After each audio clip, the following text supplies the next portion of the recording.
Hello बच्चों, let's see this question.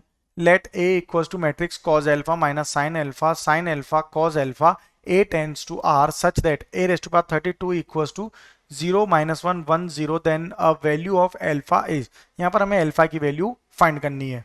तो एक मैट्रिक्स a मैट्रिक्स जो गिवन है वो क्या है? cos alpha sin alpha minus of sin alpha into cos alpha. अब अगर a स्क्वायर हम फाइंड करें तो ए स्क्वायर क्या होगा? Cos alpha sine alpha minus of sine alpha into cos alpha. इसको इसी मैट्रिक्स से मल्टीप्लाई कर देंगे, यानी कि cos alpha sine alpha minus sine alpha cos alpha. तो ये वैल्यू क्या हो जाएगी? Cos of 2 alpha minus sine 2 alpha sine 2 alpha into cos of 2 alpha. ये इस तरह से वैल्यू होगी.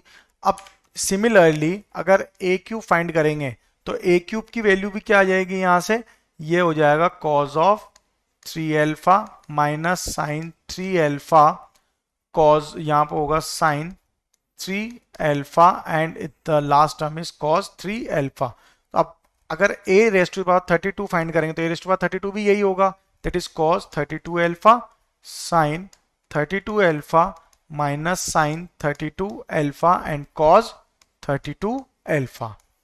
ठीक है.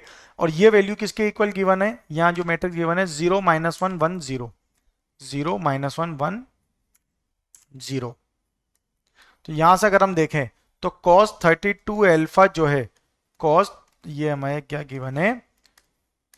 कॉस 32 एल्फा जो है अगर इक्वेट करेंगे तो कॉस 32 एल्फा हमारा इक्वल्स टू क्या आ रहा है? 0 आ रहा है. और साइन 32 एल्फा जो है वो इक्वल्स टू 1 हो जाएगा. ठीक है.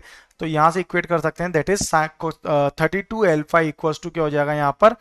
पाई by 2 into 4n plus 1 4 n tends to interior. अब यहां पे ये टर्म आएगी तो एल्फा को हम लिख सकते हैं 32 इंटू 2 64, यानी कि पाई बाय 64 इंटू 4n प्लस 1. तो अगर हम n की वैल्यू 0 पुट कर दें तो ये क्या हो जाएगा?